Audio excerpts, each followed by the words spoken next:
Hi, I'm Philip Griffith with PSG Photo Solutions. This interview was recorded in 2019 at a past photo managers conference, the first year I began interviewing my colleagues. Although the year has passed, the insights shared remain valuable to anyone interested in preserving photo legacies. Enjoy. Hi, here we are again at the APO conference, the National Association of Professional Photo Organizers, and I'm here with Nancy McFarland from Southern California. And your company name is? SoCal Photo Solutions. Yeah, so very similar, PSG Photo Solutions, but two different companies. And that's for Southern California, SoCal. Yes. Okay.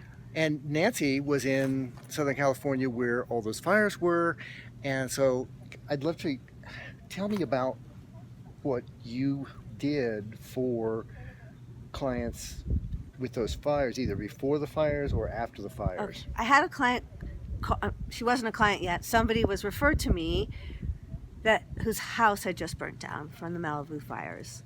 They were terrible, those fires. And her whole collection of photos from her childhood through her children's childhood was completely burnt down in their burnt down house. The boxes were burnt. What was left of her memories were these bricks of photos that were melted together. And she said, "Can you do anything for me?" And I don't know, but I would certainly like to help you in any way I can. If I can't do it, maybe I could find an archival restoration company that could help you. I don't know, but I'm willing to come out and look at this and see how I can help you. I really felt terrible.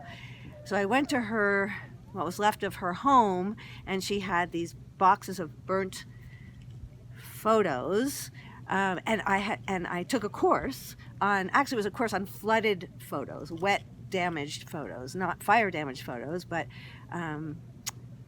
I will give these a try. And I took them home. I followed all the instructions of what to buy, the masks, the goggles, because they were toxic. They were moldy, they were smelly, they were burnt, they were dusty.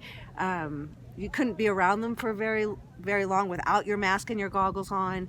And we set up a workshop in the garage. So it didn't touch any of my other client photos or any of my, the air we were breathing. It was all in the garage. And we set up a soaking station where we soak them.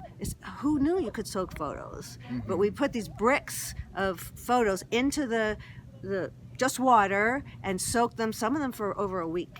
And Wow. then the top layer would peel off, and then we'd hang them to dry, and then we'd soak them some more, and then two more would peel off. But what came peeling off were memories, her pregnant, her children, her childhood came out of these bricks that really somebody else might have just discarded. Right. And every time we found an amazing photo, I'd take a picture and send it to her, and she would cry. So that was our experience. Oh. And so did you have anyone who had already backed up their photos, scanned, printed photos that when they lost them, they still had? Or was... Oh, by past clients who lived in the area, called and said, "I'm so glad we did this." Right. But Yeah. or the ones that are like, "I shoulda, coulda, woulda." Yeah.